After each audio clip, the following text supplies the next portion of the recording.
What is up, everybody? Welcome to the Logic Bomb Podcast, episode 46. We're back. It's been a little while, but so much stuff to talk about here. We couldn't contain ourselves. We had to get on and, vent a little bit, maybe discuss a few things. There was a mid-season patch that just went live. Zophia's recoil pretty significantly nerfed there on her AR, that is. And also, we had a recent dev AMA that we wanted to talk about. We might even get a new Tom Clancy title was announced, free to play, XDefiant. We might get into a little bit of that.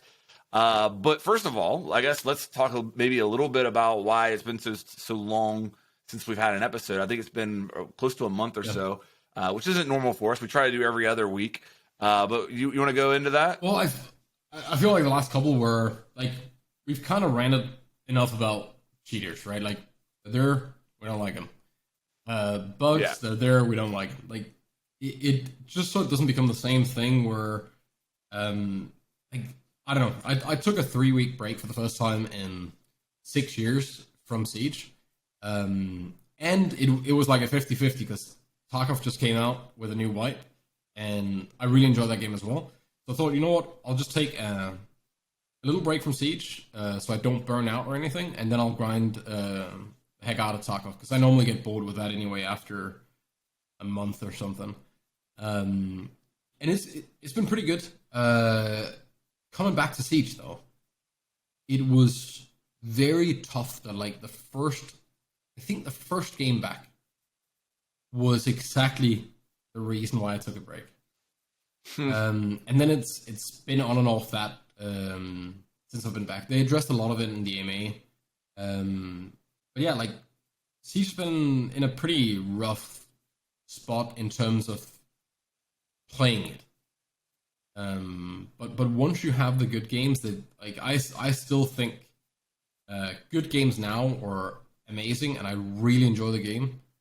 But they're just there are these few things that they need addressed soon, because otherwise it's going to become I don't know, more of a chore to play than a hobby, right? And it is a job, but this is one of these jobs where, like, you really want to like what you do, because otherwise it trickles down and things become smushy. Like, I saw you made a video about it as well. Yeah. I actually think that one, I don't know if I can shout your video out here, but it doesn't make sense. That was a really good watch, because it's happened with everything, and I see it everywhere in, like, Twitter, everything Siege, right? People are getting way more negative, like, even on things that aren't that big of a deal. And it just escalates real fast and snowballs. I feel like the last couple months, especially, of the Siege community, and maybe whenever I say Siege community, am I really just saying Siege Twitter? Is that like a hidden term for really saying Siege Twitter is a Siege community? It's unfair. And that's not a fair. It's not fair. It's not fair at all, because that is not even a close representation. So let me not say Siege community. I feel like the last few months on Siege Twitter, let me make that specification, has felt like it has reminded me of the Call of Duty community, and why one of the reasons that I was so quick to just completely drop that game as a whole is the community became a very toxic place where most of the community felt like they didn't enjoy the game and just would prefer to talk negatively about the game rather than positive. Like, if you talked positively about Call of Duty, you were called, a Call of Duty, that's where the community got, and where it still is for many ways. And it's kind of felt like that in Siege a little bit, and it's heartbreaking, because it hasn't always been that way. But my thing is, my thing with Siege right now, I'm still playing the game, but I don't stream it, and it shouldn't be this way. But for me, like, I'm trying to focus on streaming right now and spending more time streaming. Like, streaming is a grind if you're going to build your Twitch audience. Like, it is, you got to be consistent and you got to really put the time in. And I'm trying to really do that right now. And I just have more fun solo queue streaming Valorant right now. That's what I'm enjoying to do on stream. And maybe you can relate with that with Tarkov. 100%. It's not it's not like I quit Siege or anything like that. It's not like that I even necessarily enjoy Valorant more than Siege. It's just that is my preferred streaming environment right now. I'm really enjoying getting better and just doing that. You mentioned it's not that you quit Siege. What is it that is with the gaming community and the idea that you play something else for a couple of days and everyone's asking if you quit? Why does that happen? It's like for the same reason that if you go from number 7th game on Twitch or game on Steam to number 12, people say a dead game. Yeah. It's like an extreme like polarization of what's going on. You can be the top 10 game on Steam chart and you can still have people say it's a dead game. Yeah. It's kind of strange, but I listen, I get it. Like, it is okay. Here's what I'll say. Before the AMA, I mean, things were pretty dark. Yeah. I feel like the AMA has helped a lot. I'm wondering if maybe there was some type of a communication hold until XDefiant was announced, because after XDefiant, it seems like all the Siege devs have been way more vocal, and we've heard a lot of different things from them. It seems like the AMA being one of those things, but just general environment seems to be a little bit more active on their side. So maybe before XDefiant, there was something like, hey, we're getting ready to announce this big game. Can everybody just kind of chill on socials for a bit until we get the announcement out and then take on your projects or whatever? I don't know if that was the case or not. But the AMA, I think, has been kind of a nice morale boost. Definitely. And when they announced the AMA, I think everyone was, if you check Twitter, everyone was like, good luck, right? This is going to be a mess. But credit where credit is due. I did not expect them to go into the amount of detail. I did not expect them to, I mean, you can't even call it leak, but to tease the amount of things that they did. Because there was a lot of, like, answers that either pointed towards things coming or straight up just said these things are happening. They were no dates, no nothing, and that's fair. I know it's a meme in the Siege community that we'll get it in a year or two, but just knowing, just having it actually said that some of these things are being focused on, being tackled, was so awesome to see. And they didn't beat around the bush with them. They didn't seem to dodge any questions. They were really good at jumping in on all of it. What else in the AMA really jumped out to you? I mean, there's a million things. New maps coming. Reworks of older maps. Siege 2. Siege 2. I thought that was like the thing that... a bait of a question. Other than the rank talk. I mean, man, the Siege 2, maybe I should just... Yeah, I'll just pull that up and read it if you're okay with that. If I can...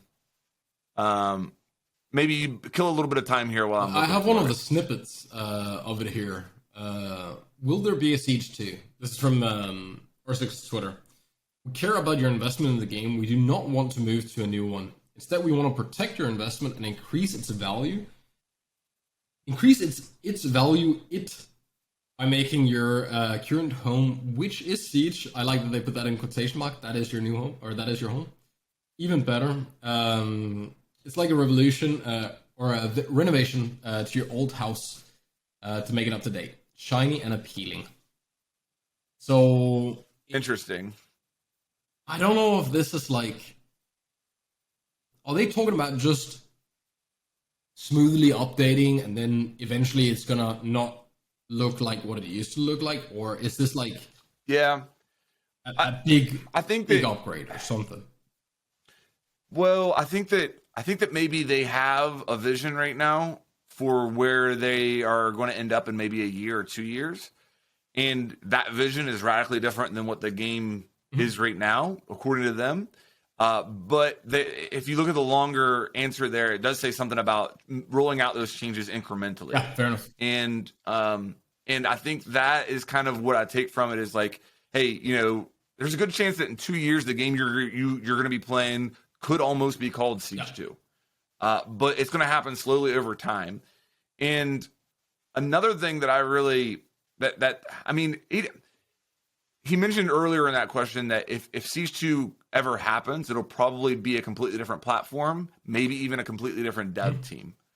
And that's kind of crazy to think about. So with that in mind, like if they're not going to use Siege 2 as just like a marketing relaunch of some sort with maybe like, you know, a campaign rollout or something like that.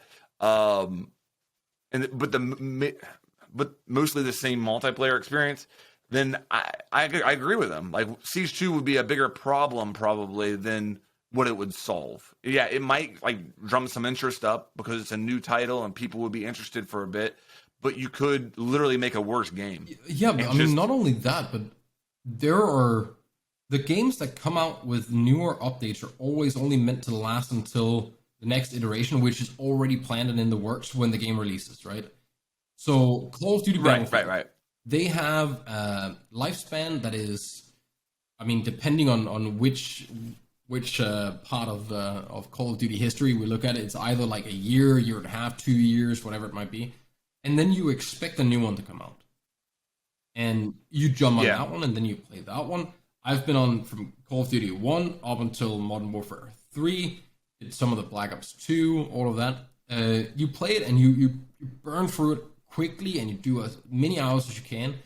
And just before it gets really stale, you see a new version. You're like, ooh, and then you're ready for that one.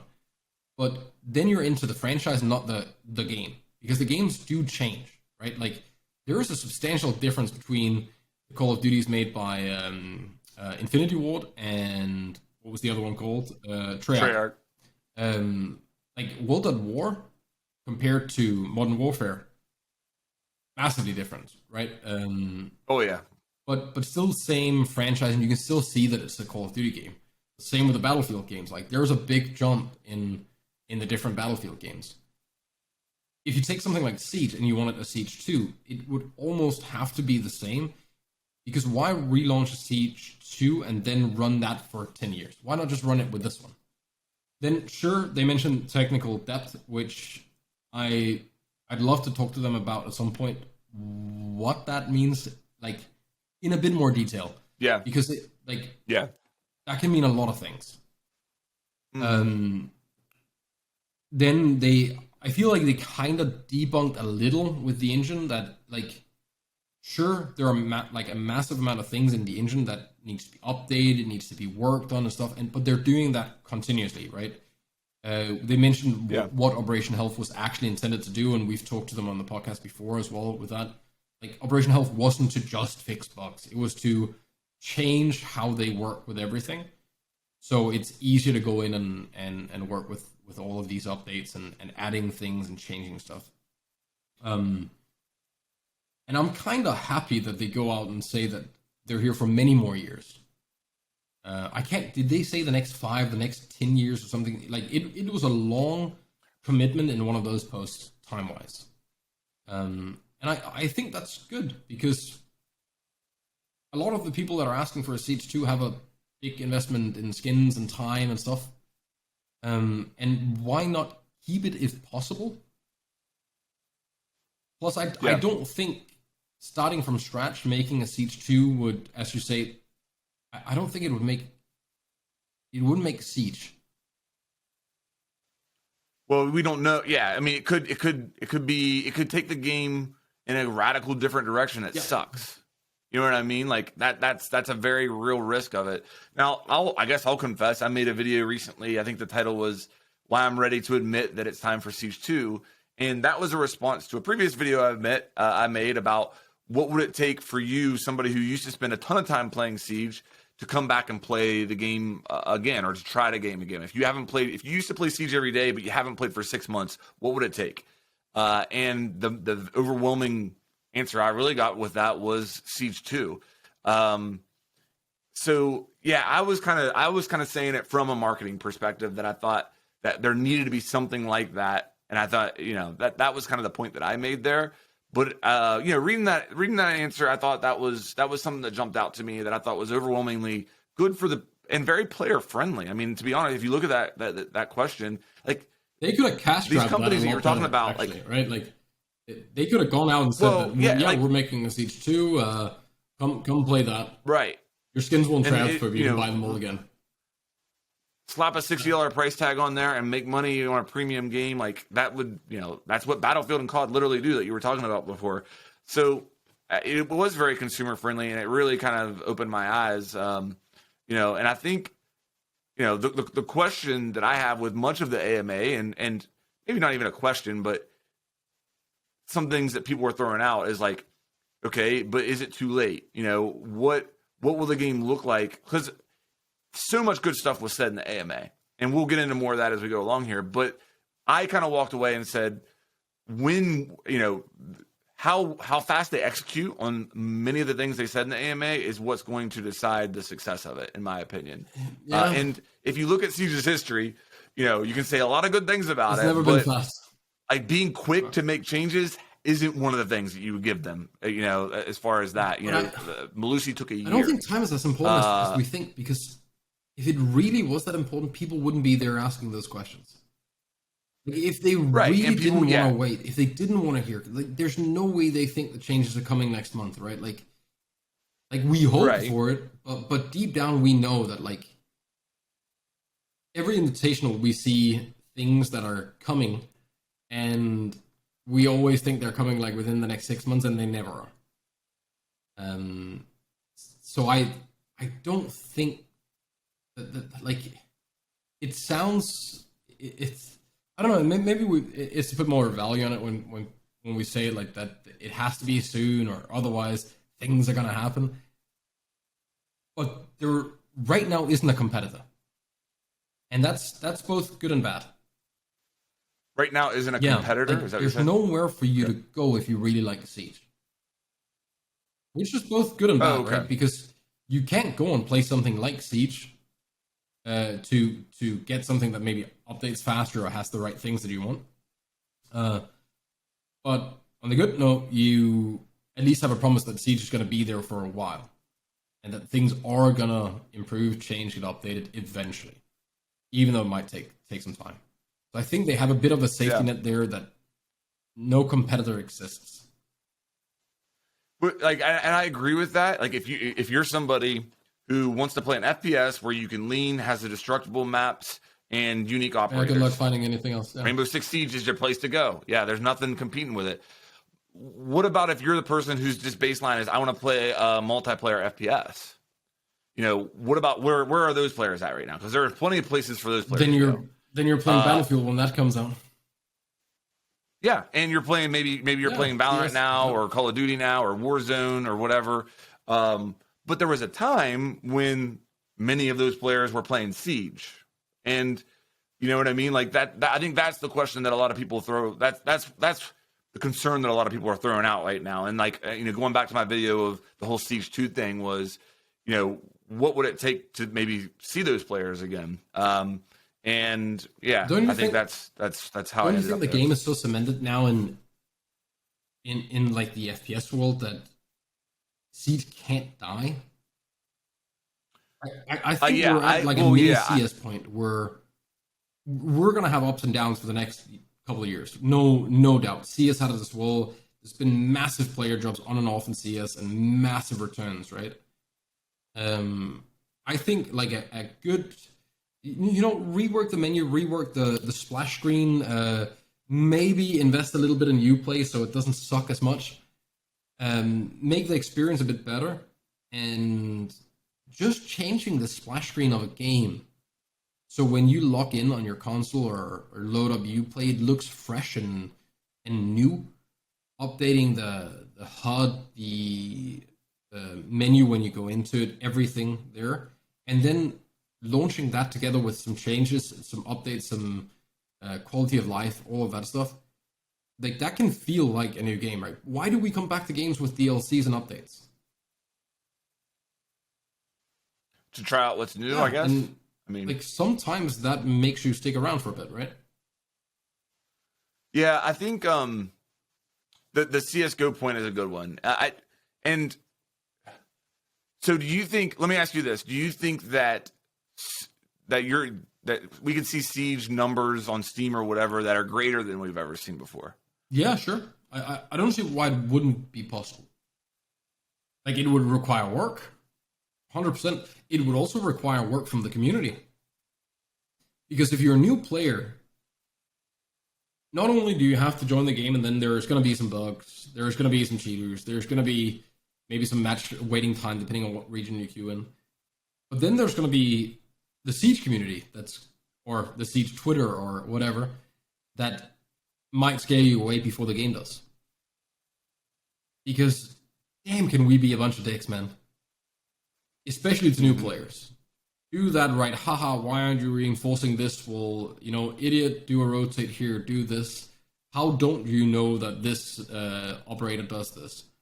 I had some people explain to me, so this was when playing Tarkov, and some people who normally play Tarkov, and they watched the Tarkov part of my stream, not really the Siege one, that mentioned that they tried Siege now, they were playing the newcomer mode, and basically all they were meeting were like superhero players that was slamming them into the ground and laughing at them.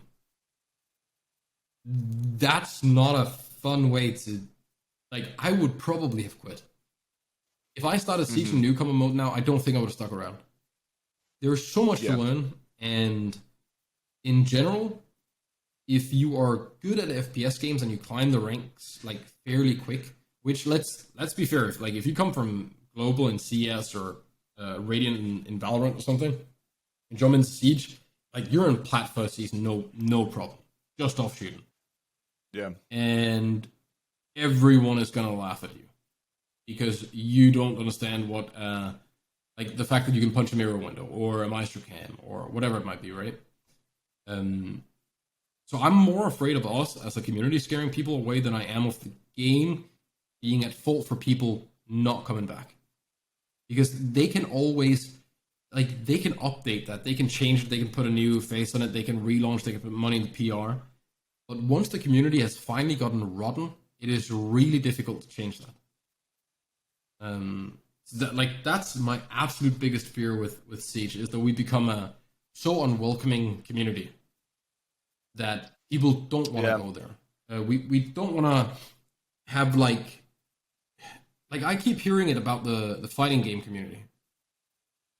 Right, or the Call of Duty community, and then you hear, oh, it's toxic, and I don't know. I've never been part of it. I have no idea. But how can it trickle down for me to hear it from like multiple people? Right, that's not a good thing.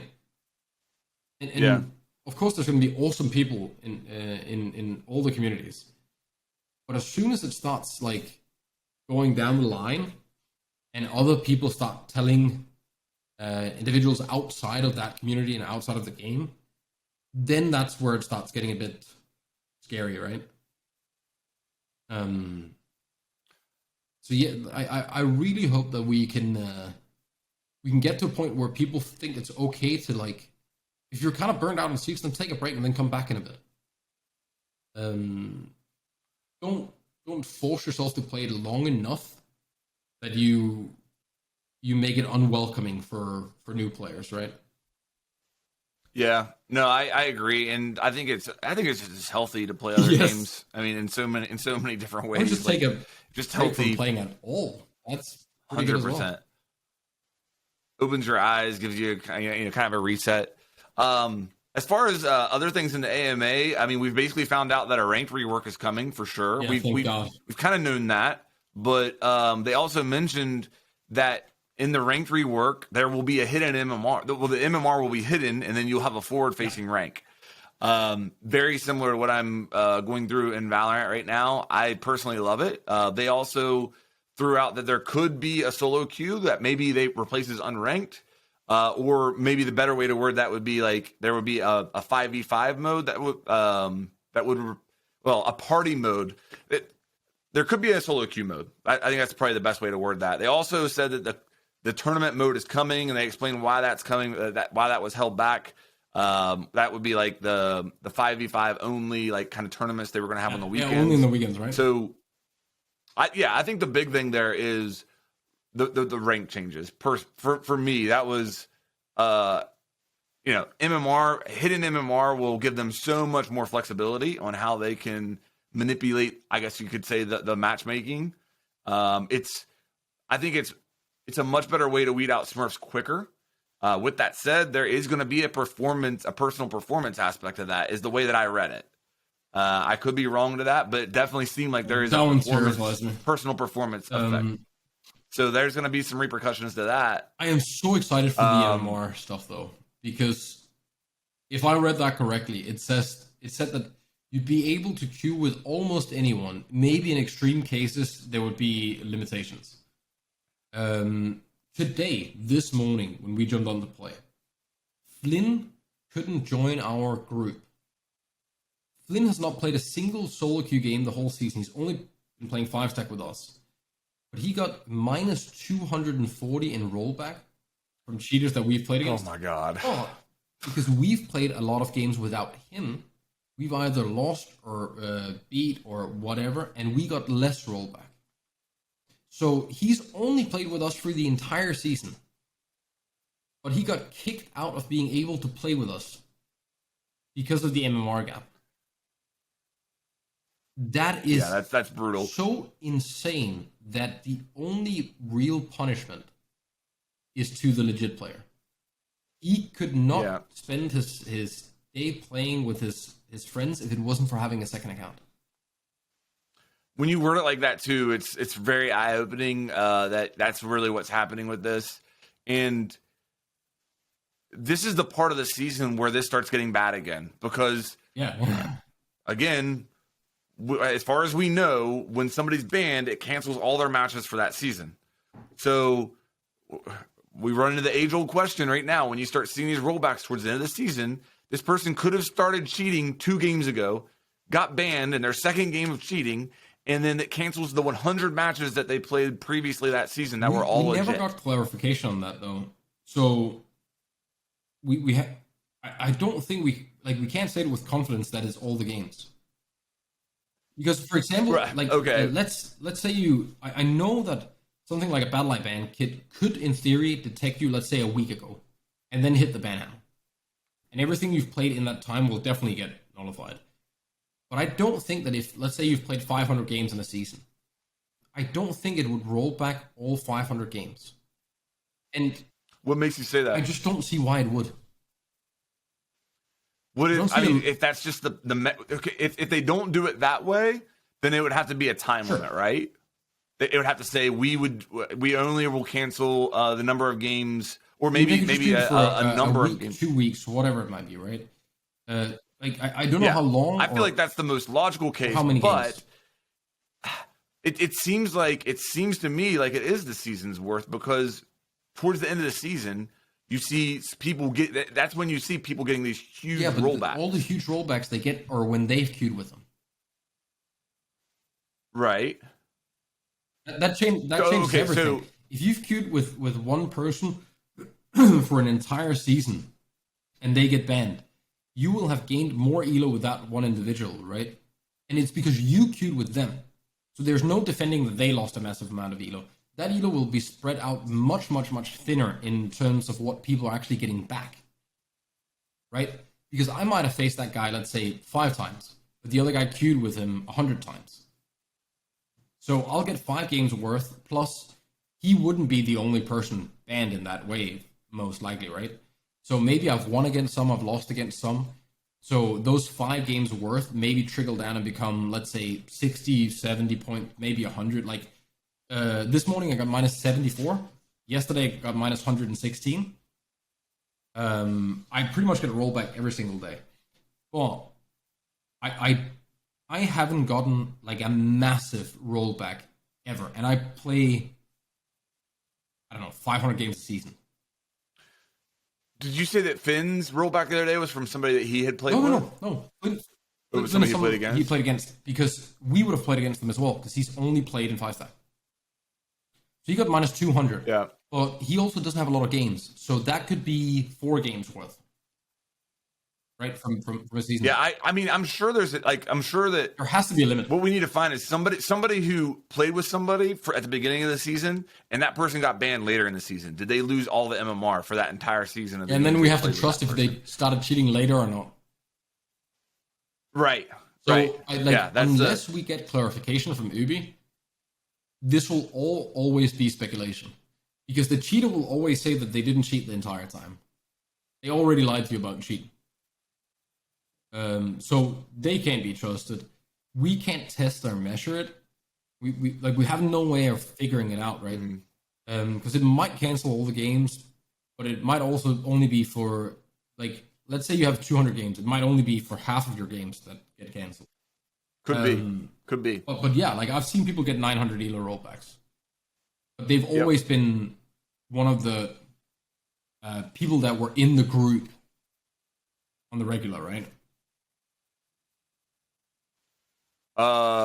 Yeah, and I'm sure. Like again, that I don't know what the firm answer is. It seems like it's definitely a possibility. Hopefully, that's not the case. But anyway, as far as like the hidden MMR and the rank changes that were in the AMA, did you have any big thoughts on that? Only like I'm a massive fan of them saying that everyone can play with everyone because the game should be played with friends. But the potential of individual performance metrics to have any value in your rank terrifies me. Because we will break it. I the past 3 years, every time the conversation has been up, I've always challenged people to come with a way that we can figure, like, that we can measure if you did better than me in a game. Yeah, you can get any metric. No, but that's a very real concern. Yeah, like I can't think of a single. The only thing that gives me hope is I don't think that'll be player facing. You know what I mean? Like if programs that allow me to see exactly how much. Yeah, I know they've got that. That'll be part of the puzzle too. But the thing that I'm optimistic about is that it's going to get people who are smurfing to the rank that they should be at faster. Yes. So hopefully that is. Apparently, Dota is amazing at measuring that, or was it League? I've heard League actually has a really good ranking system that weeds out Smurfs. Yeah, I think I saw a video of someone explaining, like if an actual pro jumps in and plays, then they will very, very quickly be completely outside of the realm with like anything other than their own skill. Like it should be very good at detecting like how good you are, but I don't know if it's the case because I've never played it, and I'm not good enough to know if it's the case either. But the personal performance metric will hopefully stop people from saving KD. Hopefully, like we were joking about it today that honestly everyone that hides in a 1v5 or something like that, right? When let's say a defender the plant is down and they go to hide and try to not even win just to save their KD. Just take minus 10 elo off every time you survive when the diffuser has been planting it and you're a defender. If you weren't trying to defuse and you survived and there's still attackers alive, you clearly ran and hit. Like there is no other way that could happen, right? Well, I guess you could maybe be pushed away with Monty and airjet over and over again. Well, I'm just saving the op though. Oh no, that's Valorant. I'm thinking that. Sorry, I got confused there. But people should be playing. Right, like that should be the incentive. Yeah, I think overall though, like again, I think the AMA was awesome. There was a lot of really good stuff in that, and the thing that I was really happy about was that they weren't giving PR answers. You know what I mean? No. Like they weren't giving answers like just like that. There were nothing answers, and that was my fear going into it. Is that it was going to be like a bunch of nothing, and it certainly wasn't that. Gun range, right? It was not that at all. Gun range got answer. They haven't wanted to answer that for ever.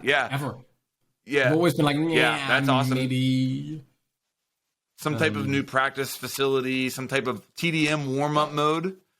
That was mentioned in there. That's there. Yeah, so much good stuff. Like hopefully people can queue it's for ranked while in that if you're in one of the regions where it takes like 20 minutes to get a game.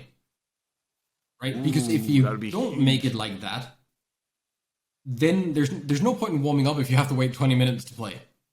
That's the whole idea of the warm up, right? Like you want to because then you open aim lab and you do that while you you're might as well just probably. Have done that. So it like there's a lot of options for them to not do it right, or a lot of possibilities, but there's also a lot of promises of pretty much most of the things the community has asked for.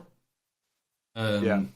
And also this idea of like when people respond. Actually, we'll get into that with the XDefiant thing. But when people say we didn't ask for this, it doesn't matter. There are people making a game; they get to put in what they want. Like the community doesn't have to ask for things for them to be implemented.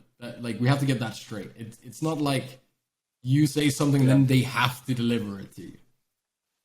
A couple things they didn't say that I thought was important. They didn't say that they're going to come back to releasing 2 new operators per season. And I think that answer was, answered pretty directly in saying, like, we're more focused on changes that every player encounters, no matter what operator they're picking, like the attacker repick and stuff like that is more of their focus on those type of changes than going back to 2 new operators per season. I'm super happy about that one. They also didn't say, I'm super happy about that, though. They also didn't say that a new map was coming year 7, season 1, which I think is really important. I know, like, I'm getting wrapped up on dates and, like, specifics and stuff here, but I really think that year 7 needs to launch with a new map. And they basically said we can start now. Like, I think the wording was we can now start on new maps. And if you're just now starting on a new map, I doubt it's coming year 7, season 1. But I think that was lost in translation because there's no way that they don't already have.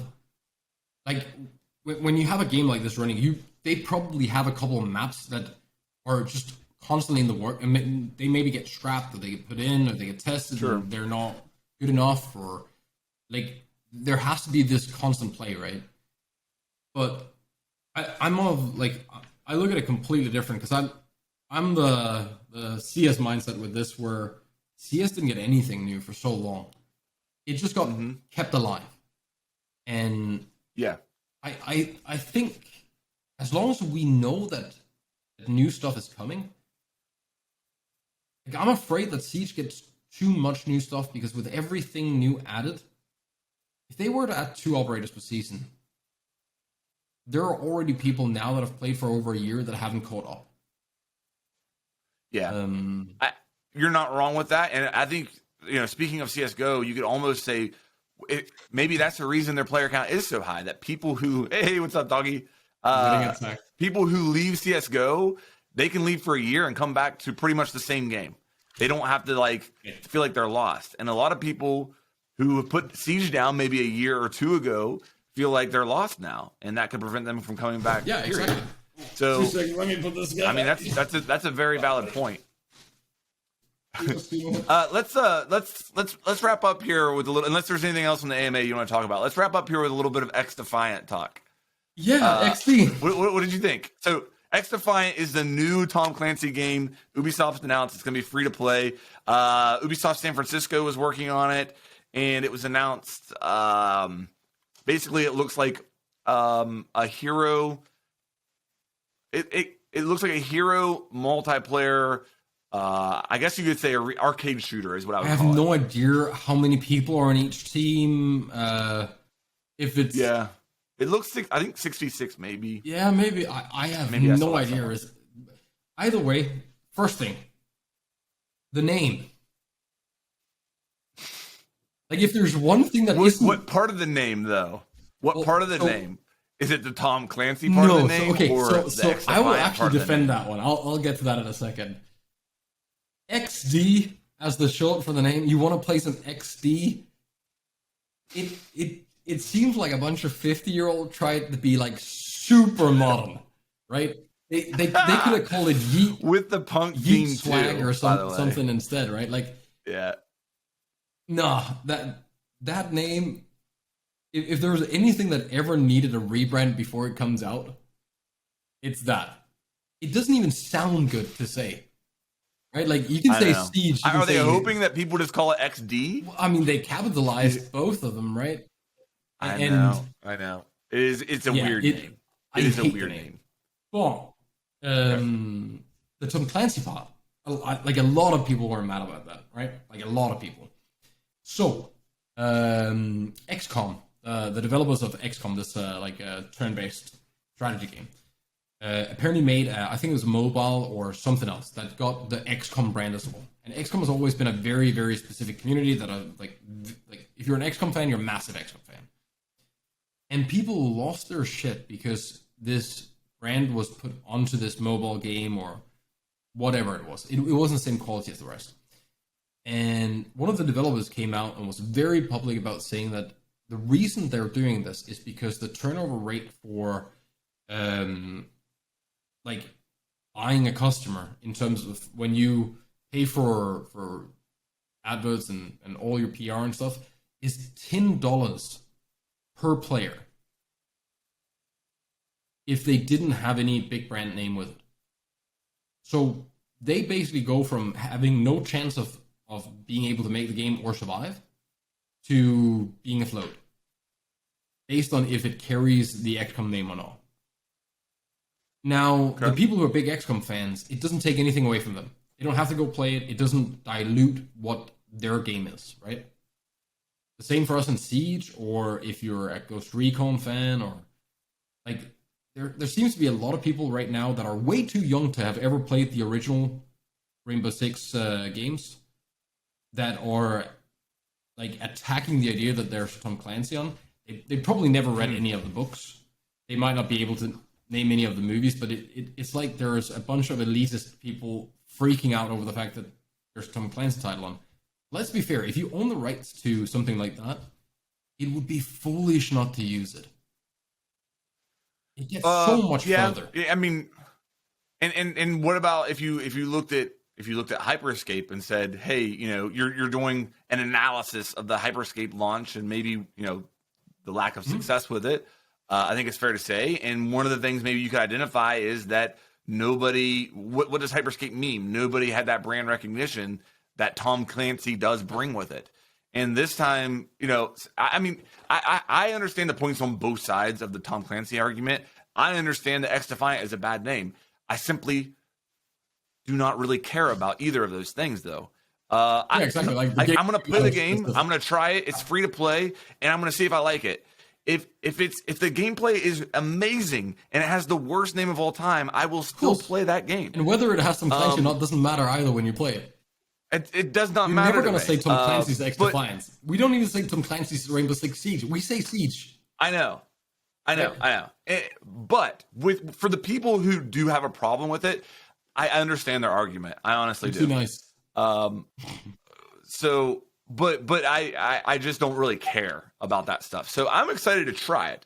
I think there is an opportunity. A lot of people are making comparisons to Call of Duty. I think that's perfectly fair. To me, it looks a lot like Black Ops 3 in the sense that you have in Black Ops 3 you had the specialists that had their ults, and this has more than just an ult. It's got like abilities and stuff too.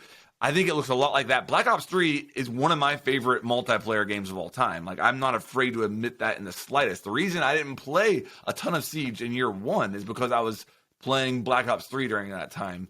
And if it's like that game, I'll have fun with it. And not to mention that Call of Duty's kind of opening the door for a competitor there right now because of how much attention they're giving to Warzone and the Battle Royale experience. I really feel like not many people are excited to play the 6v6 multiplayer aspect of Call of Duties anymore. And one of the things that's always drove me away from those games is the annualization.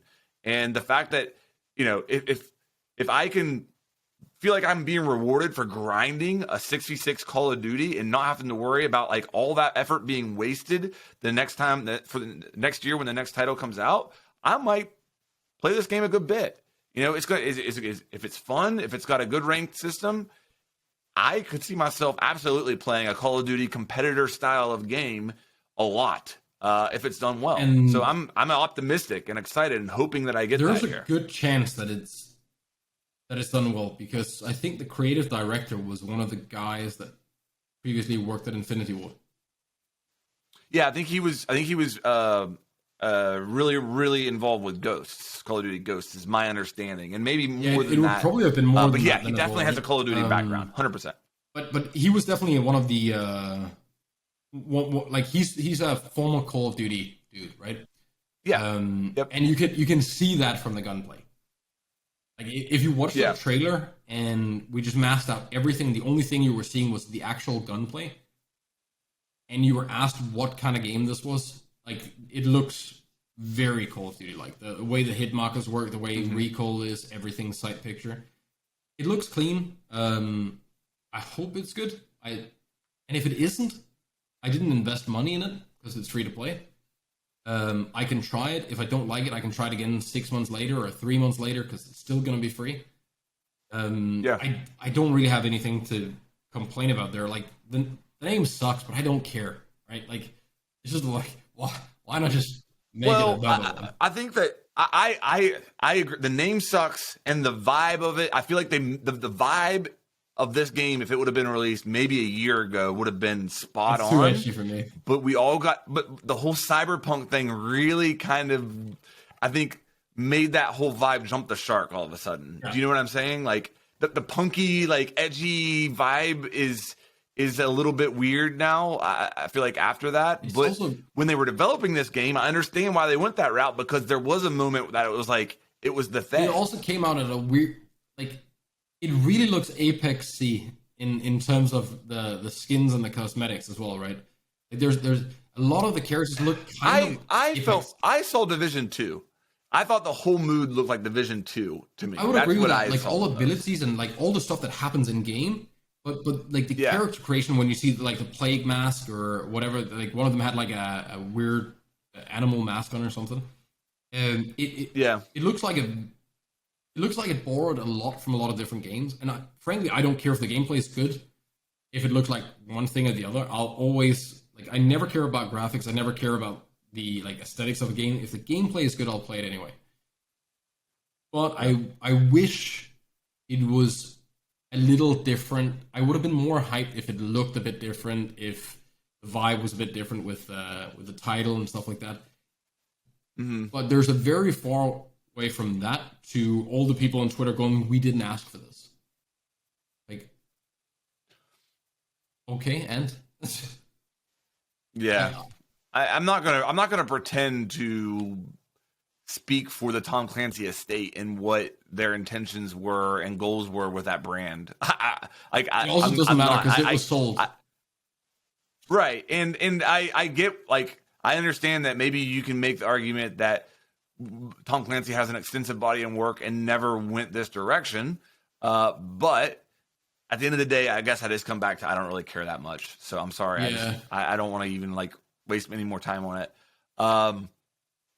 But yeah, one thing that it did make me think of that I want to go back to the AMA real quick is that there was a question in the AMA about the game engine and, for Siege. And do you see yourself, moving away from this game engine or something like that? Or is the game engine holding you back? And they said point blank that there's no problems in the game that exist because of the game engine. Basically saying that initially the engine required a lot of work to be made for a multiplayer game in the development leading up to launch. But after Operation Health 2.0, basically, they've got it to a place now where it's not causing them any problems and it's not holding them back at all. So, yeah, none of the problems are associated with the engine, apparently. I think we'll all need like a massive lesson in what a game engine is, because like it's such a quick way to, as a player, just say, oh, there are issues with it if they just were on a different engine, right? Like, how many of us actually know if that would matter at all? We just hear it from somebody, and we just, including me. I have no idea either. Yeah, we just hear it from someone saying, "Oh, well, it's because of the engine," and then we don't even understand what that means, right? Like, right. I bet you most of the people that are out there saying that it's the engine's fault couldn't explain like why or what's holding it back, and there is no doubt that engine is old, but it's also been renovated and renovated and renovated and added onto, and it's probably not like if you were to look at it now compared to when it first started, it probably doesn't look the same, right? And like reworking and just dumping it onto another engine, you would have to probably do most of it from scratch, and that would probably cause just as many issues. I don't know. Yeah, I have think no that's idea either. Like back to your first point. I don't know. You know what I mean? But they say that it's not causing them problems. I'll take their word for it. 6 years as a community saying, "Oh, it's the engine's fault," right? Right. And we never really knew. Yeah. What else? Anything else you wanted to throw in here? Yeah, I want to viewers and listeners, if there was anything in the AMA that you didn't get answers to, or you have any other like super deep question in regards to Siege, throw them in the comments, because we have something coming up. We're not going to say what it is.